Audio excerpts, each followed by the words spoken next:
I had decided to go camping alone after months of tension at work. The office had become a place where every interaction felt like a performance, and even my own desk felt hostile.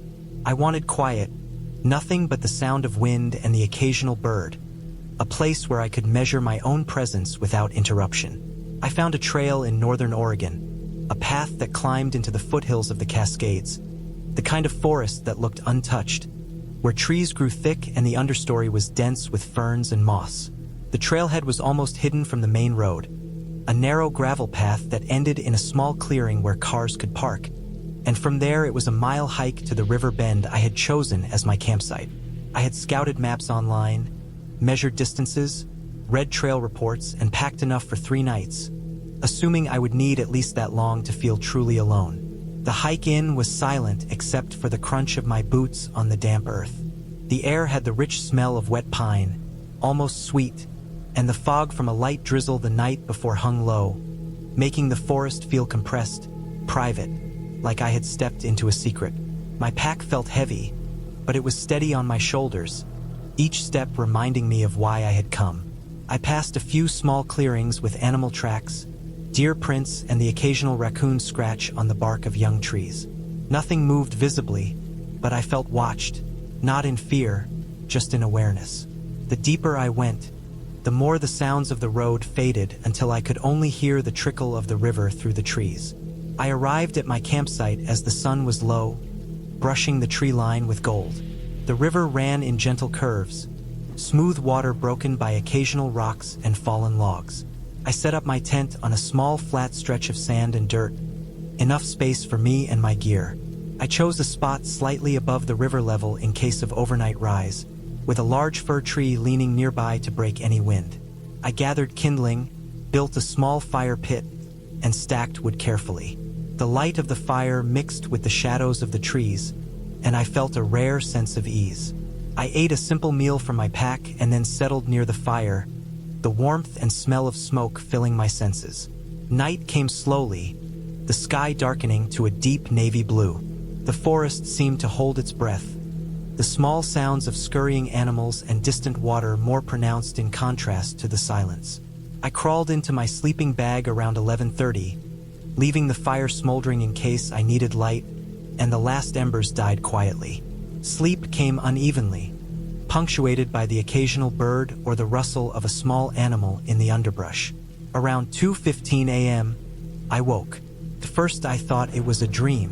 There was a faint sound, a crunching, a careful soft step on dirt that didn't match the patterns of animals I had heard before. My heart accelerated, but I stayed still, straining to listen.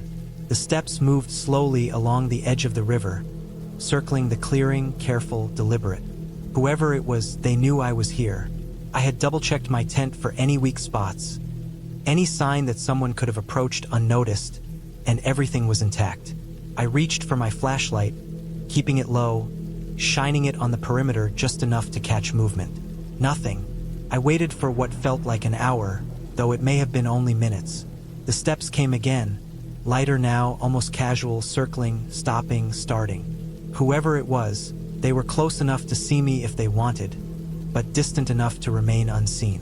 I felt the urge to call out or run, but I knew that would make me a target in some sense. I stayed in place, silent, and tried to identify the sounds. Boots, yes, the faint tap of rubber or soft leather against dry dirt and scattered twigs. Person, not an animal. The sound stopped, and I imagined they had moved away, but the silence after felt too heavy, too considered. I remembered the river, the trail I had come in on, the fact that it was narrow and easy to block someone's exit. My mind ran through scenarios, none comforting. I stayed motionless, listening. Then I heard a low sound, almost a whisper, carried faintly by the river's hum. Couldn't make it out. It was a syllable, a breath, repeated. Then it stopped. A pause long enough to make me wonder if it had been real or my imagination. Hours passed. Dawn crept through the trees slowly, lightening the forest in muted greens and gray. I unzipped my tent and shone my flashlight around, but there was nothing. No footprints on the sandy riverbank, no disturbance in the leaves, not even broken branches. The river moved quietly as if nothing had been there. I considered leaving immediately, but my curiosity kept me. I wanted to understand, to see if the quiet and isolation I had sought could survive this interruption. I stayed near the tent, my pack ready, my fire started again. I decided to hike a short distance upstream to see if anyone had been moving along the river. The forest was still empty, the fog lifting, and no human tracks appeared. I examined the underbrush, the small muddy banks, and found nothing unusual. Still, the sense of being watched lingered. When I returned, I noticed something subtle. The firewood I had stacked was slightly rearranged. Not drastically, but the stack was different from the careful arrangement I remembered. No footprints, no other signs, just the shifted pile. Someone had been there, close enough to touch my supplies, careful enough not to leave obvious evidence. I packed my gear methodically, leaving nothing behind that could hint at my presence. I moved slowly, checking the perimeter repeatedly, eyes scanning shadows and shapes. By mid-morning, I was back at the trailhead, the car parked where I had left it, and I could finally relax, though only slightly. I looked back at the river bend one last time, the trees tall and patient, the mist still clinging to the water, and realized that whatever had come that night had been precise, deliberate, and careful, yet not threatening in a direct way. It had watched, it had tested, and it had disappeared without confrontation. I drove home slowly, replaying every sound, every subtle sign I had missed. My decision to camp alone had not given me the solitude I sought, but it had left me with a memory I could not forget. The feeling of being seen, approached, and ignored all at once. Weeks later, I returned to the site during daylight, inspecting the ground carefully, but found nothing to explain the night's events. No tracks, no tools, no disturbances beyond what nature might have caused. The encounter remained grounded in reality, human, deliberate, and calculated, but its mystery lay in its precision. I understood then that being alone in the wilderness did not guarantee safety, nor solitude, and the forest had taught me a lesson that stayed with me long after the campsite faded behind me. I went alone because I liked being alone. That was the whole point. I chose a site that required effort to reach. It sat 3 miles past the last marked parking area inside Allegheny National Forest. The trail narrowed after the first mile. Brush grew close. Fallen branches forced careful steps. I passed no one, no fresh trash, no tire tracks. The forest felt unused, which was what I wanted. I carried only what I needed: a small tent, a sleeping bag rated for cold weather, a folding saw, a metal pot, water filter, headlamp, enough food for 2 days. The pack pressed against my back and hips in a familiar way. Every shift in weight felt predictable. By the time I reached the clearing, it was late afternoon. The clearing was not large. It held a stone fire ring and one fallen log set parallel to it. The log was gray and dry, worn smooth by weather. No recent cuts on its surface. No fresh chips nearby. No footprints visible in the dirt around it. Pine needles lay undisturbed. I stood still and listened. Wind moved high above. It carried through branches but never reached the ground. Leaves shifted with soft friction. No birds called. No insects buzzed. Felt stable. I set my pack down beside the log. My shoulders felt light after the straps came off. I stretched and walked the perimeter. I always checked the area before settling in. I looked for signs of recent activity. Broken stems, boot impressions, trash. None existed. The fire ring held old ash, pale gray, no black charcoal mixed into it. No heat remained. I scooped it aside with a stick. Beneath it lay cold earth, untouched. I collected wood before sunset. Dry branches snapped clean when bent. I cut larger pieces into manageable lengths. Each cut produced a dull crack that echoed briefly. The sound faded fast. I built the fire slowly, small tinder first, then kindling, then larger pieces. Flame caught easily. It grew steady without effort. Heat spread across my hands and face. The smell of burning wood filled the clearing. I cooked a simple meal, rice and canned meat. Steam rose into the air and disappeared. I ate slowly, watching light fade between trees. The sky turned from pale blue to gray, then darker. Darkness in that place felt complete. No distant road noise, no aircraft, no human sound at all. I added another piece of wood to the fire. Sparks lifted and vanished. I checked the time before going to sleep. 12:08 a.m. The fire had burned down to a bed of glowing coals. Small flames moved along the edges.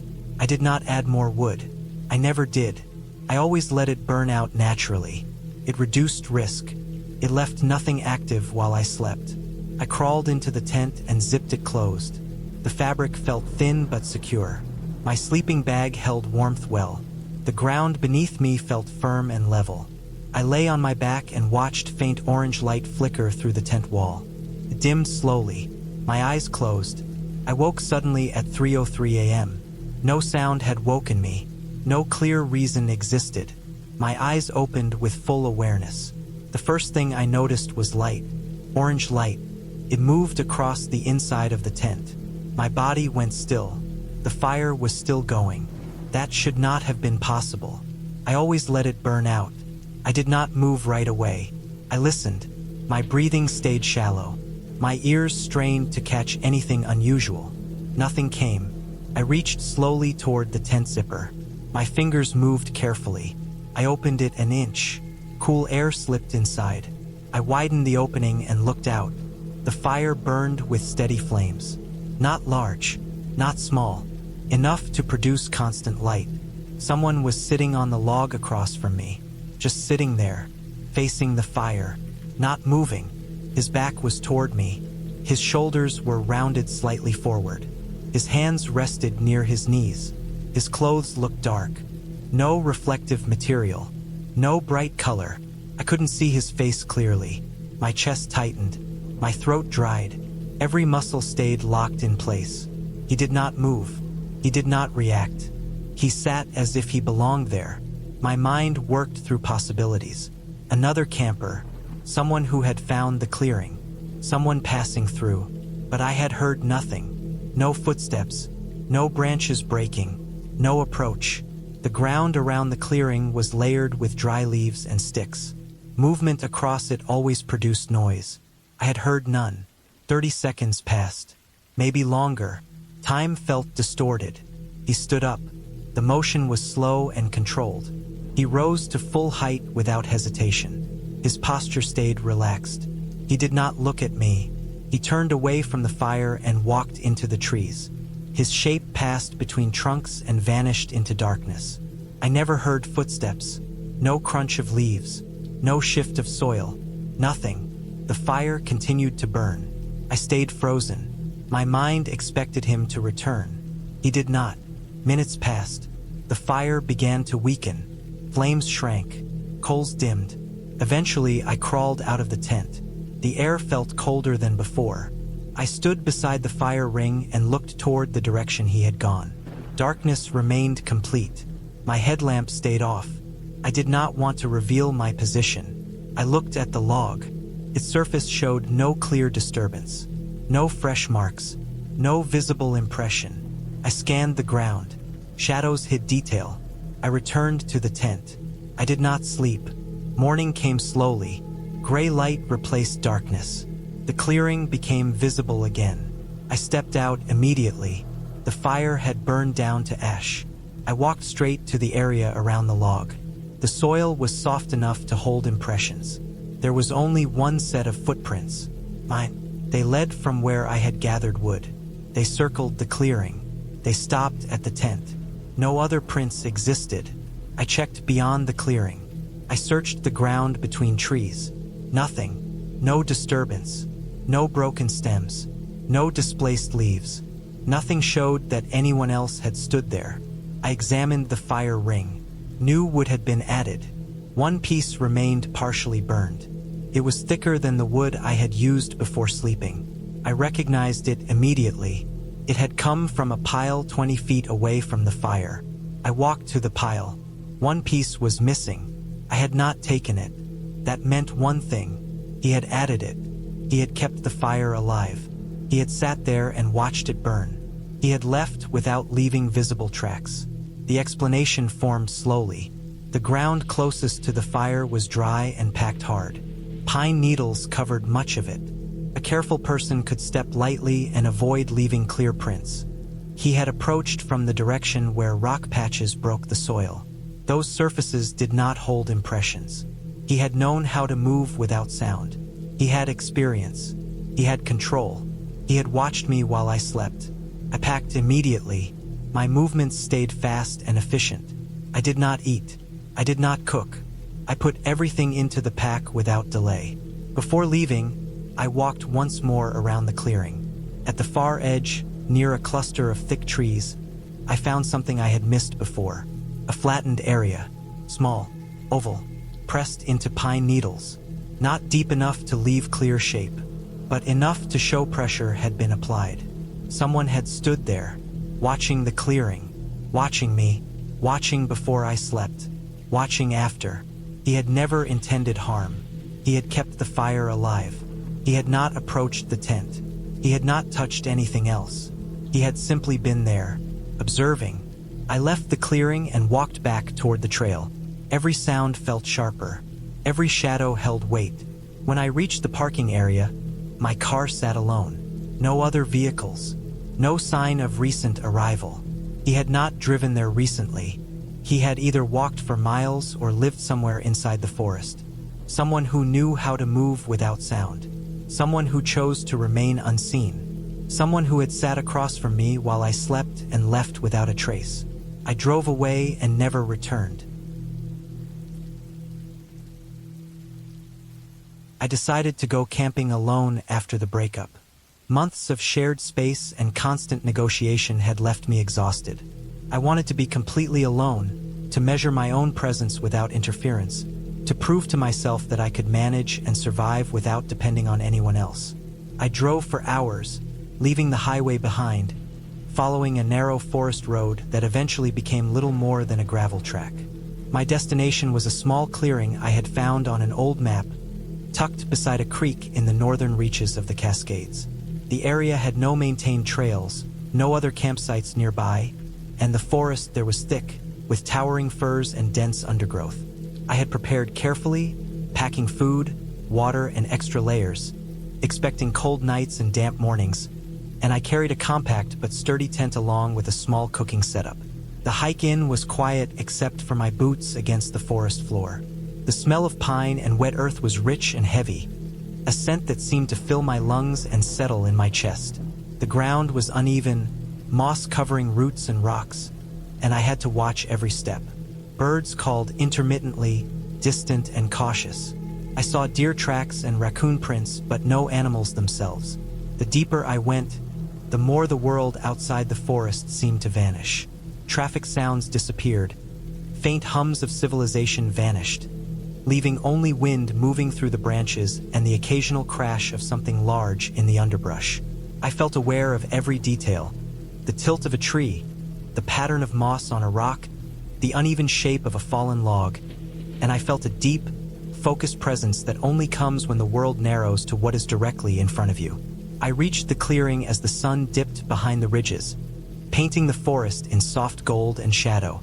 The creek ran close, its water shallow but clear, trickling over small rocks and forming pools in the bends. I chose a flat stretch just above the creek, with enough room for my tent and a small fire pit. I built a ring of stones for the fire, carefully stacking dry branches and twigs I had gathered, leaving some larger logs nearby. I ate a simple meal from my pack, a mix of dried vegetables and grains, and then sat near the fire as the light faded. The forest shifted as darkness fell, shadows thickening and blending with the trunks. The air was cooler now, the damp smell sharper, and I felt a rare and fragile ease in the solitude. I crawled into my sleeping bag around 11, leaving the fire to smolder. Sleep was slow to come. Outside, small sounds, the crack of a branch under some animal, a distant splash in the creek, kept my attention partially awake. Around 2 in the morning, I woke suddenly. There was a sound, faint at first, almost indistinct, a crunch on the dirt that was not consistent with the small animals I had heard before. My heart picked up. I lay still, listening. The sound repeated, slow, careful, methodical, moving along the edge of the clearing. Whoever it was, they were circling. I reached for my flashlight, keeping the beam low, scanning the perimeter. The beam caught nothing, but the sound was real, deliberate, close enough to know that someone had entered the area without making obvious marks. I stayed in the tent, breathing quietly, trying to identify the steps. Boots, yes, faint and deliberate, too heavy for raccoons, too controlled for deer. The steps paused, and then moved again. After a while, I thought they had gone, but the silence afterward felt calculated. Then I heard a low scraping sound near the fire pit. My chest tightened. The stack of kindling I had carefully arranged for the fire had been shifted slightly. Small logs moved just enough that I would notice. There were no footprints in the soil, no obvious signs, just the evidence that someone had been there, observing and touching my campsite without confronting me. Hours passed and I stayed alert. Dawn crept in slowly, lightening the forest, revealing the dense green of ferns and moss, the wet shimmer of the creek, and the bark of the trees glistening from the night's dew. I left the tent zipped and scanned the area. Nothing moved. No footprints. No broken branches. The shifted wood remained, subtle but undeniable. I decided to hike upstream a short distance, following the creek to see if any tracks or evidence of the intruder were visible. The ground was wet, soft in places, and I looked carefully at mud and sand. There was nothing. No tracks. No discarded items. The forest itself showed no hint that anyone had been moving through it other than the disturbed kindling. I returned to my campsite mid-morning, tense but methodical. I packed everything with deliberate care, checking the perimeter repeatedly. Every item went back into my pack exactly as I had brought it. I left the area without haste, but constantly scanning, aware that the forest could conceal anyone who wished to remain unseen. Once I reached the gravel road, I felt a cautious relief, though my awareness lingered, sharpened by the night's events. The car was as I had left it, and I drove slowly back, retracing the path through the forest. Weeks later, I returned to the same location in daylight. I examined the clearing meticulously, looking for any hint, any clue I might have missed. The ground was undisturbed, the creek ran as before, and the stack of stones for the fire was intact. Nothing suggested the presence of another human beyond what my senses had already confirmed. There were no marks, no equipment left behind, no signs of anyone approaching the area. The intruder had been precise, careful, aware of their movements and of my presence, yet without causing damage or leaving evidence beyond the subtle shift of my firewood. I realized then that being alone in the forest did not guarantee solitude, and that the wilderness could hold someone's awareness without them revealing themselves. The night had been frightening because it was deliberate and human, not because it was mystical or imagined. I had been tested, observed, and left to continue without confrontation, a reminder of vulnerability and the unexpected complexity of isolation. The experience stayed with me, not as a memory of terror but as a record of calculated presence, a proof that solitude is never absolute, and that the forest, while silent and beautiful, could conceal intent in ways I had not anticipated. I carried that lesson home with me, aware that the clarity of the wilderness could also carry unpredictability, and that my measures of preparation, awareness, and caution were the only safeguards against it. I chose the spot because it was far enough from the main trail to feel private, but close enough that I could reach my truck within an hour if something went wrong. The ranger station sat on a low rise about 40 yards from where I pitched my tent. It had been abandoned for years. I knew that from the maps and from the condition of the building itself. The structure was small and square, built from dark wood that had dried and cracked under sun and winter. The roof sagged slightly in the center. The windows were covered with thick boards nailed across the frames. Some boards had split, leaving narrow gaps that showed only darkness inside. The door faced the clearing. It was reinforced with a rusted chain and a heavy padlock that had turned dull orange with corrosion. The hinges looked stiff from disuse. There was an old antenna mounted on one corner of the roof. It leaned at an angle, bent halfway down, like it had been struck by a falling branch. A cable ran from the antenna down the wall and disappeared through a hole near the roofline. The cable insulation had cracked open in places. It did not look functional. The clearing itself was quiet. Pine needles covered the ground in a thick layer. They muffled sound under my boots. Tall trees surrounded the area, their trunks straight and evenly spaced. There were no fresh tire tracks on the narrow dirt road leading in. No recent fire rings. No trash. No signs that anyone had camped nearby in a long time. I arrived late in the afternoon. The air smelled dry and clean. Sunlight filtered through the branches in narrow beams. I set up my tent facing away from the ranger station so that my entrance looked out toward the trees and the trail. I did not like the idea of opening my tent and seeing that building first thing in the morning. It made the clearing feel less empty. By night, the temperature dropped fast. The forest went still. There were no insects, no wind. Even the branches overhead barely moved. I lay in my sleeping bag listening to my own breathing. My phone showed no signal. I turned it off to conserve battery. At some point, I fell asleep. I woke suddenly without knowing why. My eyes opened into darkness. My watch glowed faintly on my wrist. It read 3:26 a.m. At first, I thought I had dreamed something. My heart was beating faster than normal. I lay still, listening. Then I heard it. A low burst of static. It was faint but clear. A short, rough hiss, like air forced through a narrow tube. I stayed in place, trying to understand where it came from. My phone was off. I reached beside me and picked it up anyway. The screen stayed dark. Another burst of static followed. Longer this time. It rose and fell in uneven waves. It was not coming from inside my tent. It was coming from outside.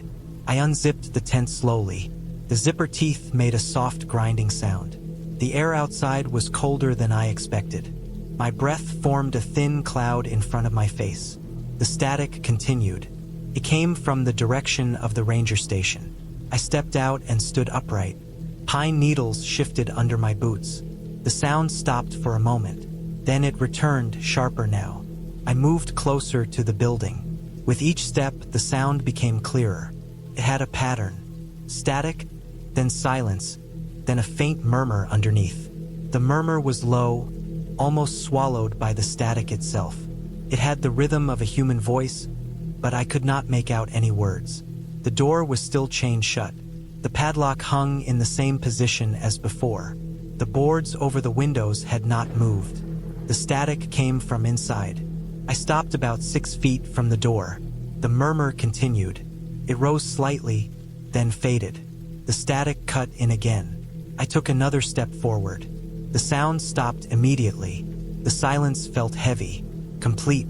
I waited, expecting it to return. It did not. I stood there for several seconds. My ears strained for any sign of movement. There was nothing. No footsteps, no shifting wood, no mechanical noise. I moved closer until I stood directly in front of the door. The padlock was cold when I touched it. Solid, undisturbed. There was no vibration in the wood. No hint that anything inside had just been active. The antenna above me did not move. The cable along the wall hung loose and lifeless. The radio had been on. I was certain of it. And now it was off. I stayed there longer than I should have. My eyes scanned the boards, the edges of the door, the narrow space beneath the frame. I saw only darkness inside. Eventually, the cold forced me back. I returned to my tent and zipped it closed. I lay down, but I did not sleep. Every small sound outside made my body tense. The forest remained still. No more static came from the building. When morning arrived, the light came slowly through the trees. The sky turned pale gray, then soft blue. I unzipped my tent and stepped out. The ranger station looked the same as before, but the ground in front of the door had changed. The pine needles there had been disturbed. Beneath them was a thin layer of fine dust and dry soil. In that dust were footprints. They were fresh. Each print showed a clear tread pattern from a heavy boot. The edges were sharp. The soil inside the grooves was darker where pressure had compacted it. The prints faced my tent. They did not approach the door. They stopped directly in front of it.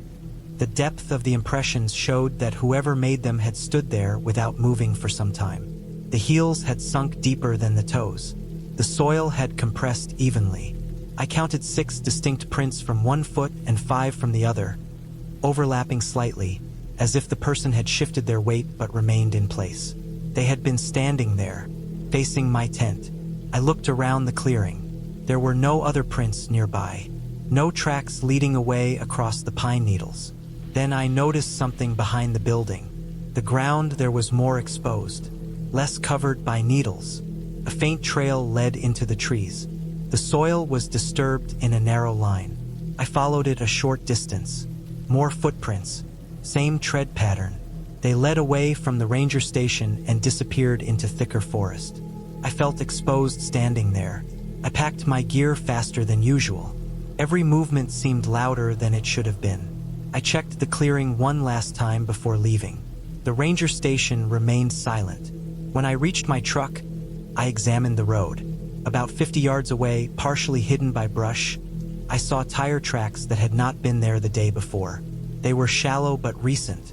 The edges were still crisp. Someone had driven in during the night. I drove out and stopped at the main ranger office several miles away. The building was open. Vehicles were parked outside. I reported what I had seen. 2 days later, I returned out of curiosity. The road to the ranger station was blocked by temporary barriers. A notice was posted on a wooden sign near the entrance. It stated that the area was closed for investigation. I parked at the barrier and walked the remaining distance. Several unmarked trucks were parked near the clearing. Men moved around the ranger station, carrying equipment out through the front door. The chain and padlock were gone.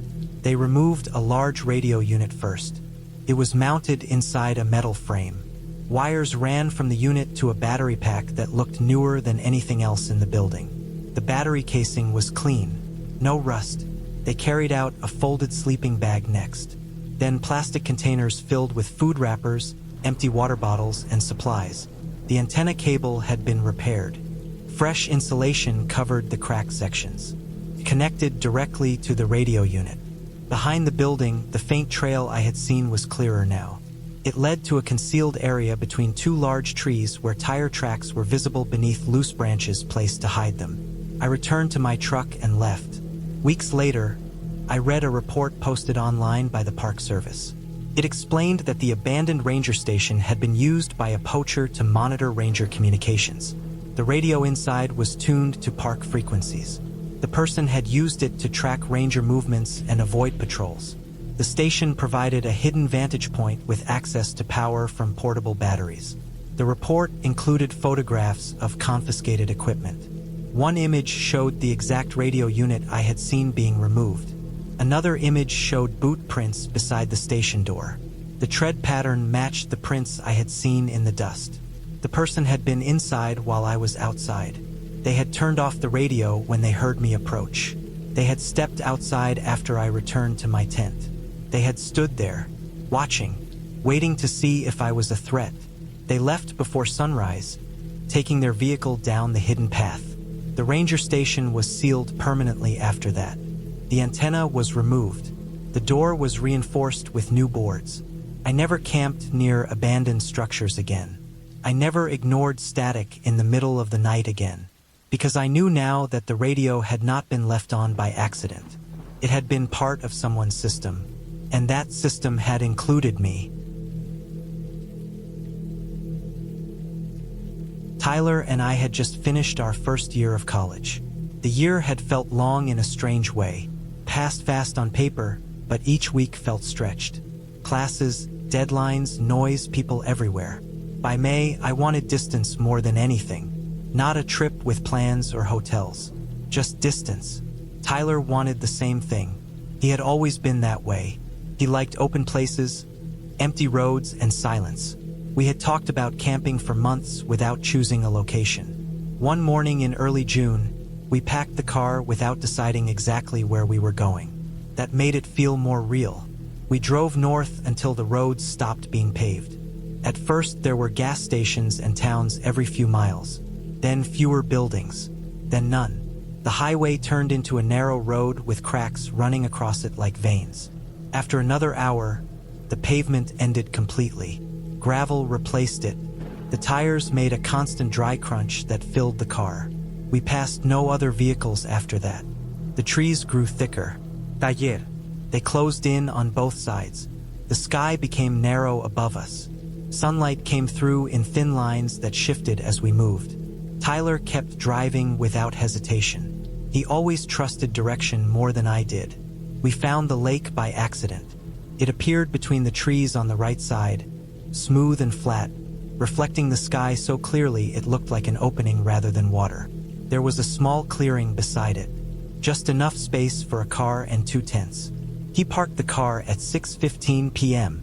The air felt cooler near the water. Not cold, but clean. There was no wind. The surface of the lake stayed still. No insects hovered over it. No birds crossed above. We unloaded slowly. There was no rush, no schedule. The ground was dry and firm. Pine needles covered most of it, forming a soft layer under our feet. Tyler set up his tent near the trees. I set mine closer to the fire pit. The pit looked old. Stones arranged in a circle, blackened from past fires. That meant other people had been there before, but not recently. We gathered fallen branches from the ground. Most were dry enough to snap easily. Tyler built the fire. He had done it before. He stacked the wood carefully, leaving space for air. The fire caught quickly. Orange light filled the clearing. It reflected off the lake in broken lines. We ate simple food. Nothing special. Just enough to avoid hunger. The sky darkened gradually. The blue faded first, replaced by gray, then black. The stars appeared slowly, one by one, until there were more than I could count. Tyler grew quiet after eating. He stretched out near the fire for a while, then crawled into his sleeping bag inside his tent. He fell asleep fast. He always did. I stayed awake longer, staring at the fire. The flames moved constantly, but the wood stayed in place. The heat warmed my face while my back remained cool. The contrast made me aware of my body in a way I wasn't used to. The silence was complete. No cars, no distant sounds, no voices, just the occasional shift of burning wood. I remember leaning back against my pack, watching sparks rise and disappear into the dark above. My eyes grew heavy without warning. At some point I passed out. I woke up suddenly at 3:11 a.m. I did not know the time immediately. I only knew something was wrong.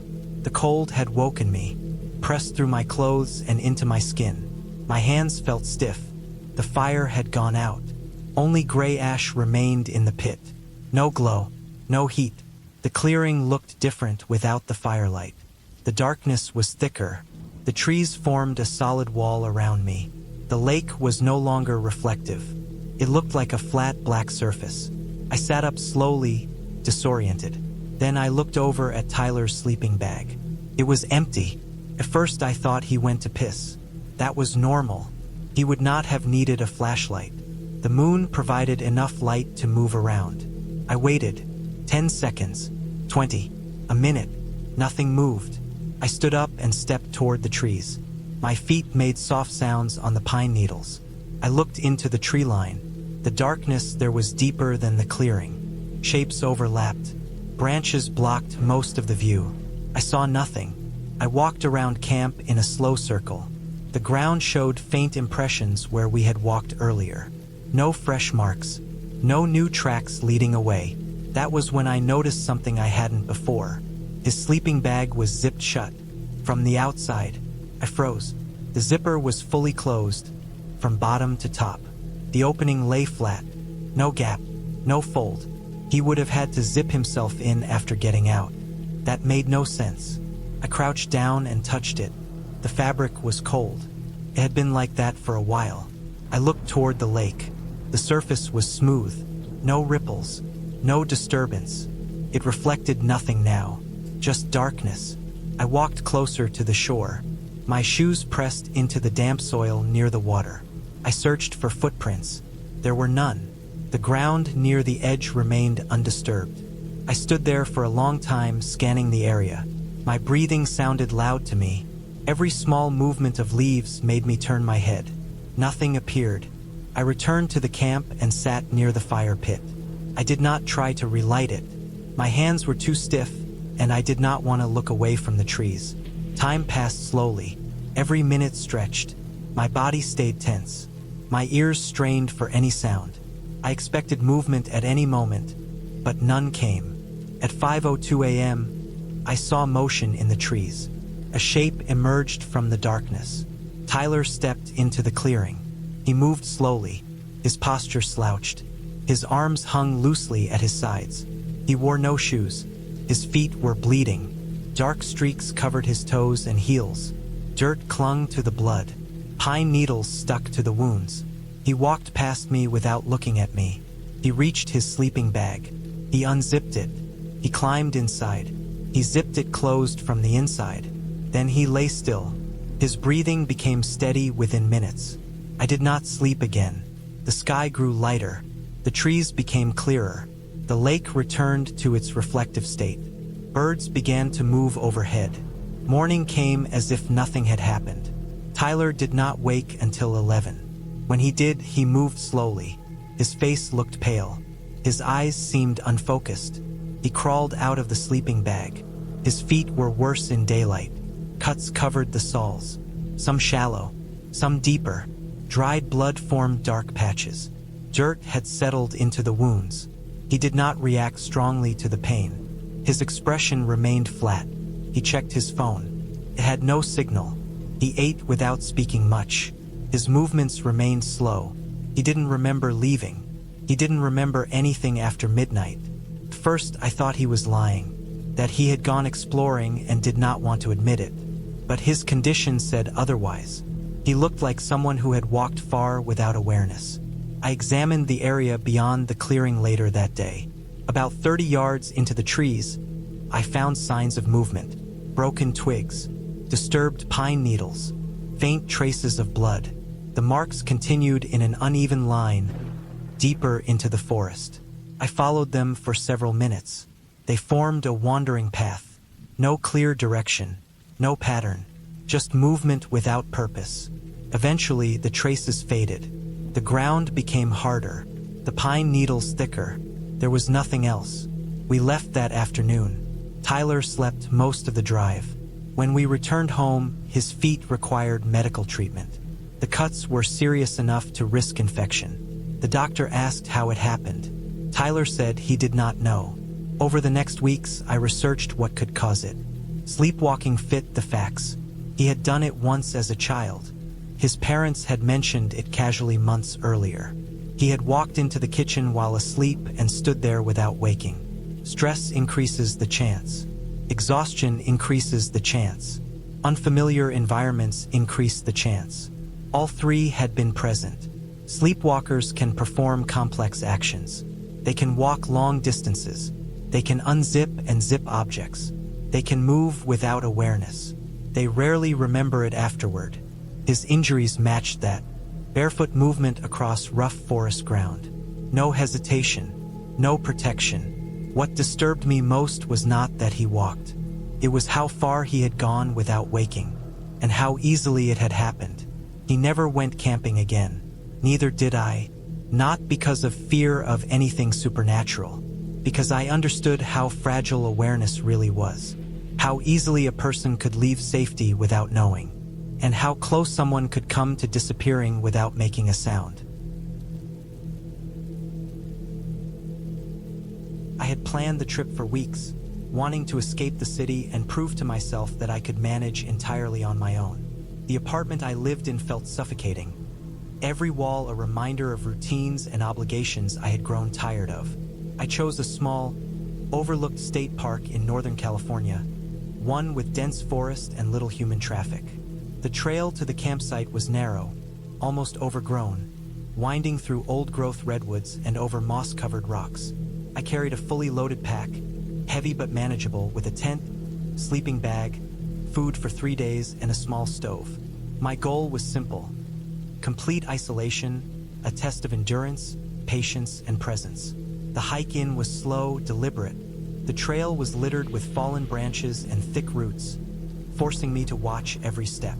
The air smelled damp and earthy, heavy with the scent of pine and wet soil, the kind of smell that seems to settle into your clothes and hair. Occasionally, the faint sound of water drifting through the trees reminded me of a creek I had passed hours before, small and subtle but constant. Birdsong came in short bursts, almost hesitant, interrupted by the occasional rustle of a small animal in the undergrowth. As I walked, I noticed the patterns in the forest. The tilt of the trees, the moss growing on their shaded sides, the way light filtered in narrow shafts through the canopy. I moved carefully, conscious of each sound and sight, feeling a sense of focus I rarely experienced in the city. I reached the clearing as the sun began its descent, slanting warm light through the trees. The ground was relatively flat and clear, just enough space for my tent, and a small fire pit already marked by a circle of stones, likely from a previous visitor. The creek ran close enough to hear the water but far enough not to risk my campsite. I set up my tent methodically, pegging each corner, checking the seams, and arranging the interior so everything had a place. I gathered dry branches and twigs for a fire, stacking them carefully, leaving larger logs nearby. I ate a modest meal, simple but nourishing, and sat by the fire as dusk fell. The forest darkened gradually, shadows merging into black shapes, the sounds of the creek louder now against the quiet of the night. I settled into my sleeping bag, the warmth of the fire fading, the chill creeping into the air. Sleep came slowly, interrupted by the usual forest noises. Small animals, the occasional snap of a branch, wind moving through the treetops. Around 1 in the morning, I woke suddenly. There was a noise, subtle at first, almost indistinguishable, a soft crunch on the dirt and scattered leaves near the edge of the clearing. My heart rate increased, but I stayed perfectly still, listening. The steps were slow, cautious, deliberate, moving around my tent. They were human. The weight, the rhythm, the pause and start, all suggested someone walking with intent and awareness. I reached for my flashlight carefully, keeping the beam low, scanning the perimeter. Nothing appeared. The sounds continued intermittently, moving closer to my fire pit and the stack of kindling I had prepared. My hands gripped the tent fabric, muscles tense, waiting. The steps stopped near the fire for a long pause. Then I heard a scraping sound. The carefully arranged kindling had been shifted slightly. Small pieces moved as though someone had handled them to gauge their presence, but left nothing else disturbed. Whoever it was, they were deliberate, precise, and careful not to leave any other sign. Time passed slowly. I stayed awake, tense, listening to every subtle sound. Dawn arrived gradually, the sky lightening from deep navy to pale gray, the forest revealing its intricate textures in soft daylight. Ferns, moss, and bark glistened from overnight dew, and the creek ran in clear, gentle curves. I unzipped my tent and examined the surroundings. There were no footprints in the soil, no broken branches, no evidence beyond the rearranged firewood. I left the tent and walked a short distance along the creek, inspecting banks, mud, and sand for tracks. There was nothing. The area was pristine, the forest as undisturbed as it had been before the night. I returned to my campsite and packed everything with deliberate care, double-checking each item and the perimeter. I left the clearing with heightened awareness, scanning shadows, listening for movement, and moving slowly along the narrow trail. The forest seemed indifferent, yet I could not shake the sense of scrutiny from the night, the awareness of someone who had moved through my space without confrontation. I reached the gravel road eventually, relief settling in, though tempered by the memory of the deliberate intrusion. My car sat where I had left it, quiet and still, and I drove home slowly, replaying each sound, each shift in the environment that had been my only clue. Weeks later, I returned during daylight, examining the site meticulously. There were no traces of the intruder, no footprints, no discarded items, no marks in the dirt or on vegetation. The fire pit stones were intact, the small pile of kindling untouched. Everything suggested that the night's visitor had been precise, careful, and fully aware of my presence, yet left no evidence beyond the subtle rearrangement of my firewood. I realized that the forest could conceal observation without confrontation, that human presence could be deliberate, patient, and nearly invisible. The experience remained grounded in reality, fully human, and entirely plausible, yet it left a lasting impression of vulnerability and awareness. The trip had not been a failure. I had survived, I had managed alone, and I had confronted the reality of solitude and unpredictability. The memory of the night stayed with me, a record of calculated presence in the wilderness, a lesson in preparation, patience, and observation. I understood that isolation could be violated without warning, that careful attention was the only safeguard, and that the forest could hold a deliberate presence without revealing it. The experience became part of my understanding of wilderness, not as a place of fantasy or fear, but as a space where awareness, precision, and respect for the environment and for other humans were essential. I carried that lesson home with me, aware that solitude was never absolute and that careful preparation, focus, and observation were the only reliable tools in the wilderness.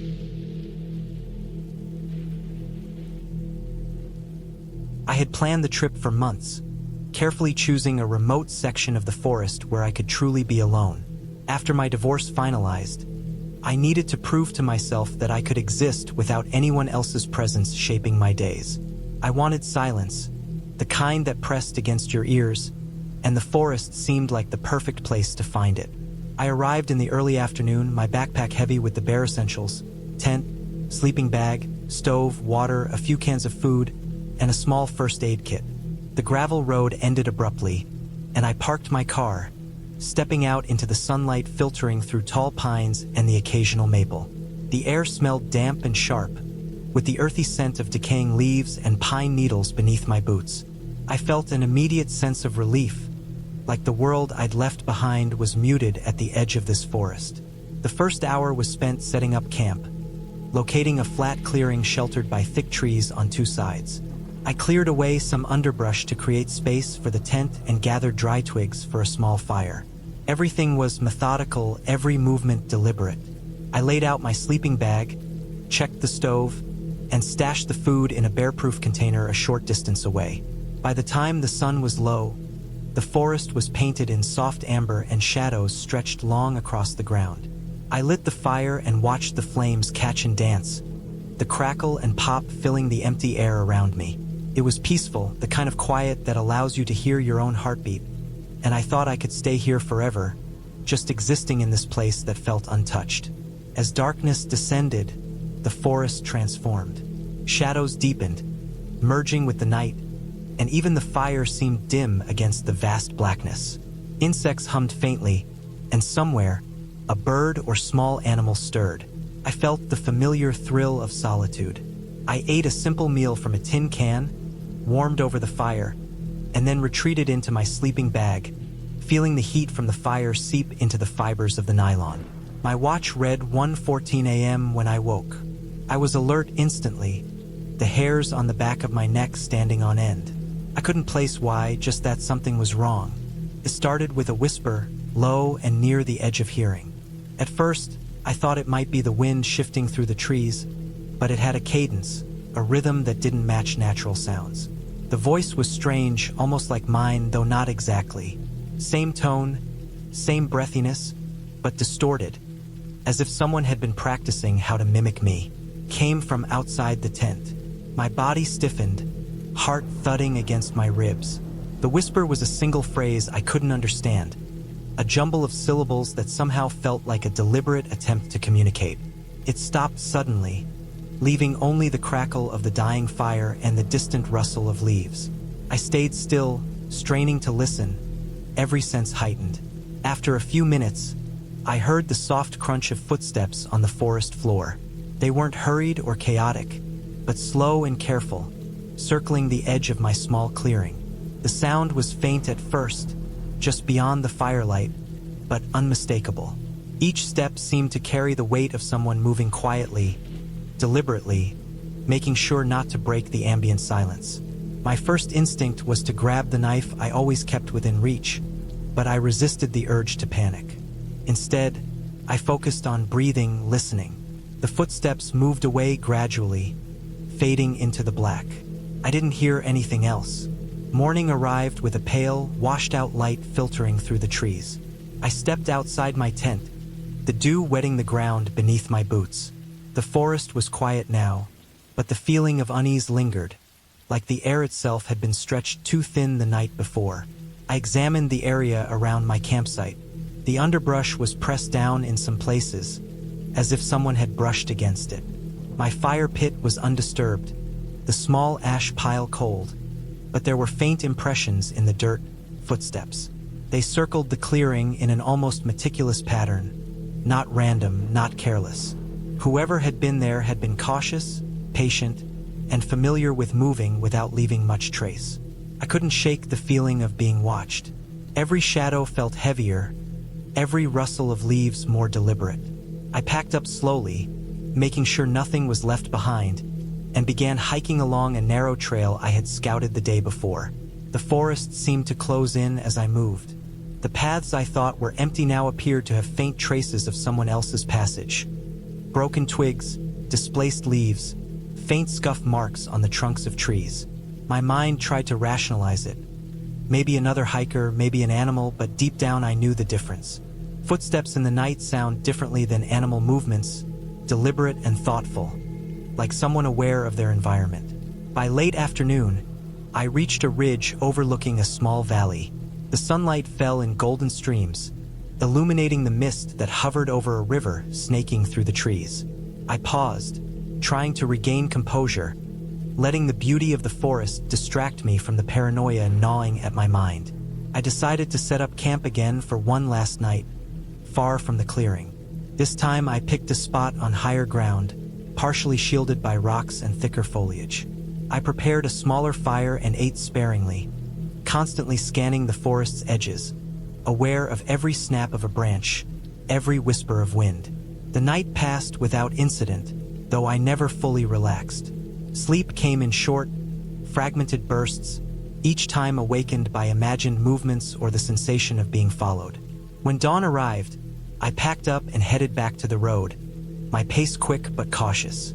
I kept my eyes on the ground, noting every irregularity in the trail, every sign of someone else's presence.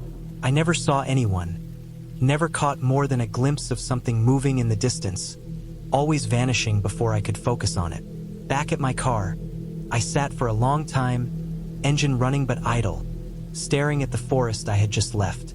The sense of violation lingered, not from physical harm, but from the knowledge that someone had been there, close enough to observe, to mimic, to enter my solitude without my permission. I realized that being alone isn't just about absence of people. It's about certainty. The forest had taught me that solitude can be invaded without warning, that someone can exist in the margins, just out of sight, patient and deliberate. I left the clearing and the ridge behind, driving in silence, the forest shrinking in my rearview mirror, knowing I would remember the whispers and footsteps long after the scent of pine had faded. Even now, months later, I sometimes wake briefly in the night and hear it in my mind, the cadence of a voice almost mine, the careful crunch of footsteps over dry leaves. The experience proved something to me about living alone, but also something about vigilance, about the fragility of perceived safety, and about the thin line between solitude and exposure. I went to the forest seeking quiet, but I left with the reminder that peace is never guaranteed, that some presences linger unseen, and that human awareness, sharp and attentive, is sometimes the only defense against being quietly watched. I left the small town behind mid-afternoon, my car loaded with the bare essentials.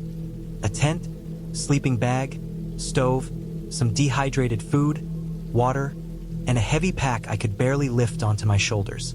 I had planned this trip for weeks, telling myself I needed it after months of endless work and the kind of city noise that never let you breathe. I wanted quiet, something raw and untamed, a place where no one would find me. By the time I reached the edge of the forest, the sun was low, casting long shadows across the narrow dirt road that led deeper into the trees.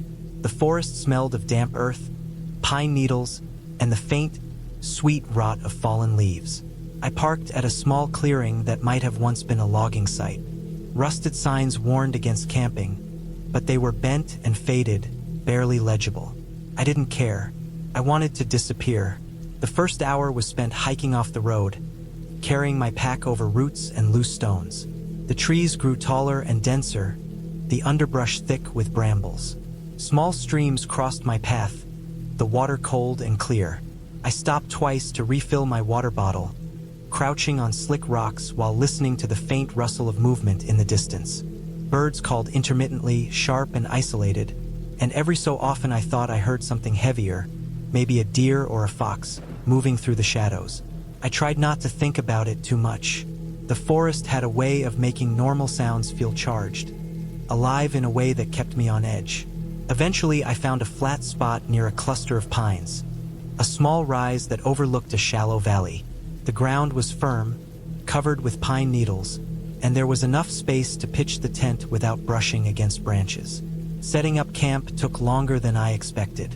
The tent felt awkward in my hands, poles bending, stakes refusing to go in straight. By the time I finally had it secured, the sun had dipped behind the horizon, and the forest was bathing in a low, dim blue light. I unpacked the stove and boiled some water, the hiss of the burner sounding unnaturally loud in the quiet. The noodles and soup tasted bland, but I ate quickly, standing near the small fire I had built, trying to convince myself I wasn't afraid. Darkness arrived faster than I expected. The fire cast long shadows, flickering across the trunks of the trees, making them seem like massive, twisted shapes. The quiet was intense. Without city sounds, every creak of a branch, every whisper of wind through the needles sounded close, deliberate. I went to sleep earlier than I intended, exhausted from the hike and the work of setting up camp. My sleeping bag felt tight and warm, and I tried to focus on my breathing, counting each inhale and exhale. That's when I heard it, the first sound that made me freeze. A twig snapped somewhere outside the tent. It was soft, but in the quiet, it was loud enough to make my heart jump. I stayed still, straining to hear more. Then I heard another snap, this one followed by a dragging sound, faint, like something heavy being pulled across the forest floor. My mind raced through possibilities. A bear? A deer? Some other animal. I had no way to tell from inside the tent, but the rhythm was irregular, deliberate, and moving. It came from the direction of the rise, where I had staked the tent. I stayed still for what felt like an hour, though it might have been only minutes. The dragging stopped. I could hear breathing, almost synchronized with mine. I imagined a raccoon or a coyote, maybe curious, maybe bold, but the sounds were too measured, too human in pacing. I held the small camping knife I had packed, the metal cold and solid in my hand. The fire burned low, and shadows stretched across the inside of the tent like long fingers. My imagination built shapes from the darkness. I kept telling myself it was an animal, but the more I listened, the more it felt like someone was out there, watching, moving carefully, too carefully to be random. Hours passed with no other sound. I tried to convince myself I had imagined the whole thing. The forest was full of noises I couldn't interpret, after all. Still, sleep refused me. I dozed lightly, waking at every small shift in the trees. At one point, I thought I saw a shape through the thin tent fabric, a shadow larger than a deer, moving just beyond the firelight. I froze, the hair on my arms stiffening. The shadow paused, then moved again, and I realized it had crossed a path behind the trees. I didn't move. I didn't breathe more than necessary. My body wanted to run, but my mind was trapped in observation. By dawn, I was pale and shaking, barely able to trust my own senses. The forest began to reveal itself in layers. Sunlight sifting through the canopy, dew clinging to leaves, small birds hopping from branch to branch. Nothing obvious had changed. My fire was only embers now, and the air smelled like damp soil and pine. I stepped outside, holding my knife loosely, eyes scanning the ground for tracks. There were footprints, bare, human, running along the path near my tent. They were fresh, the dirt still soft, edges undefined from the night's frost. They led toward the deeper woods, away from the road, then disappeared into the brush. I followed cautiously, my boots sinking into moss and dirt. No one appeared, no sound followed, but the feeling lingered, the unmistakable sense of being watched, even now in daylight. I packed up quickly, leaving most of my things behind. I didn't look for the person. I didn't want to. The hike back to my car was tense, every branch snap or rustle making me flinch. I kept thinking about the shadows, the measured pacing of movement, the footprints that had no explanation. It wasn't supernatural, not at all. It was real. Someone had been close enough to touch the tent, close enough to see me asleep, and they had left without a word. The forest had swallowed them, and I had no idea who or why they were there. By the time I reached the road and my car, I was drained, physically and mentally, aware that the world beyond the trees was the only place that felt safe again. I drove slowly back toward the town, watching the edges of the forest, half expecting to see a figure following, but there was nothing. Only the quiet hum of the engine, the sun rising over the hills, and the memory of a night where the forest had felt alive in a way I could never fully explain. I never returned to that place. I told myself it was an isolated incident, maybe a trespasser, maybe someone testing the limits of a forgotten logging area. But the image of footprints disappearing into the underbrush and the sensation of eyes on me while I slept stayed with me for years. It was a simple thing, human and believable, yet terrifying because it was entirely within reality, entirely possible, and entirely unavoidable.